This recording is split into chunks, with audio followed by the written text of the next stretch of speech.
सुप्रभात।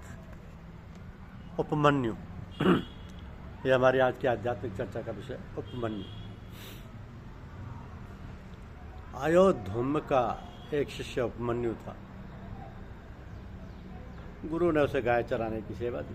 उपमन्यु सारा दिन गाय चराता और शाम को गायों के साथ आश्रम पहुंच जाता। उसका शरीर हुष्ट पुष्ट देखकर गुरु ने एक दिन पूछा, बेटा तू रोज क्या खाता है?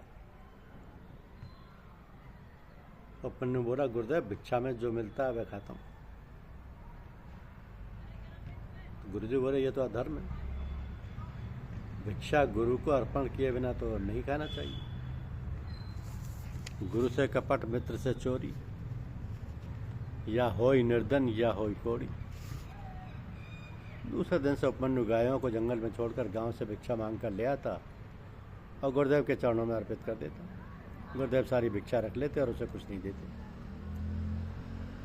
कुछ दिन बाद उपमन्यु को ऐसा ही तंदुरुस्त देखकर गुरु ने पूछा तो उसने बताया, गुरुदेव एक बार भिक्षा मांगकर भिक्षा आपके चरणों में अर्पित कर देता हूँ, फिर दूसरी बार मांगकर स्वयं खा लेता हूँ।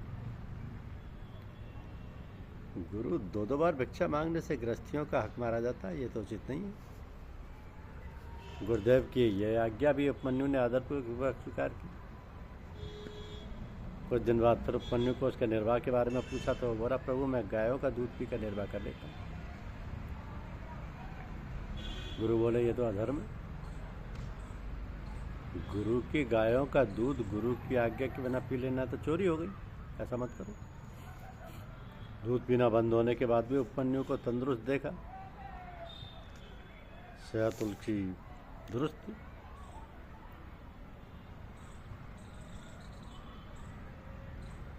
तो फिर गुरु ने बुलाया। पूछने पर उपमन्यु बोला, गाय का दूध जब बछड़े पीते हैं तब थोड़ा फैन बाहर आता है, मैं उसे ही चाट कर संतोष कर लेता हूँ।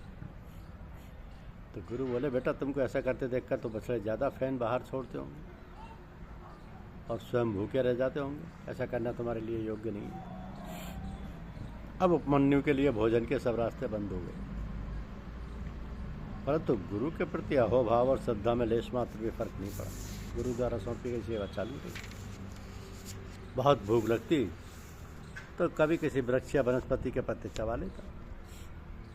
एक बार क्षुधा पीड़ित उपमन्यु भूल से आग के पत्ते खा गया और अपनी आंखें खो बैठा।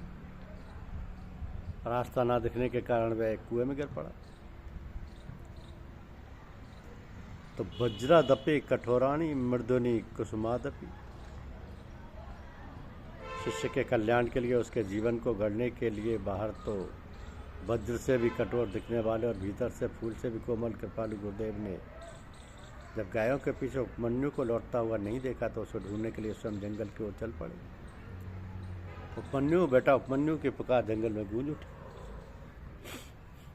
हे उपमन्यु तू धन्य है। हजारों भक्त पूजा के समय जिन्हें पुकारते होंगे गुरु तुझे पुकार रहे हैं, धन्य है तेरी सेवा। गुरु के मुख द्वारा अपने नाम का उच्चारण सुनकर कुएं में से उपमन्यु ने उत्तर दिया।